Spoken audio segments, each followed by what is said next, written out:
Most people work harder to get better results, but the top 1% work differently by building systems that do the heavy lifting for them. Today, we're unpacking why effort is often a trap and how you can use repeatable frameworks to multiply your output exponentially.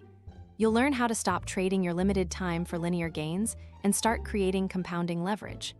The biggest misconception about success is that it's a byproduct of pure willpower. Willpower is a finite resource that depletes by midday, whereas a system functions regardless of your mood or energy levels. Think of a restaurant kitchen. The chef doesn't reinvent the recipe every night. Instead, they follow standardized protocols that ensure the meal tastes exactly the same, whether it's Tuesday or Saturday. By removing the need for constant decision making, you preserve your mental bandwidth for high-level creative work. Systems turn your unique talents into an automated, reliable process.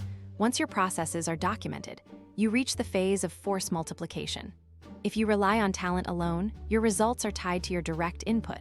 However, when you build a system, a content workflow, a sales funnel, or a fitness routine, you create a machine that operates independently of you. It's the difference between rowing a boat and installing a motor. You aren't just doing the task anymore, you're managing the mechanism that completes it. This is why high performers don't just work harder, they refine the machine that every unit of input yields 10 units of output. Interestingly, the most effective systems are often the simplest ones. Complex systems usually break under pressure, but simple. Iterative loops generate compound interest over time. If you improve one small part of your system by just 1% each week, you don't just get 1% better. You see exponential growth due to the compounding effect. Most people fail because they quit before the compounding curve hits its vertical climb. But stay tuned, because in a moment, I'll show you the exact framework to identify which processes you should automate first. Systems are the bridge between your current capacity and your ultimate goals.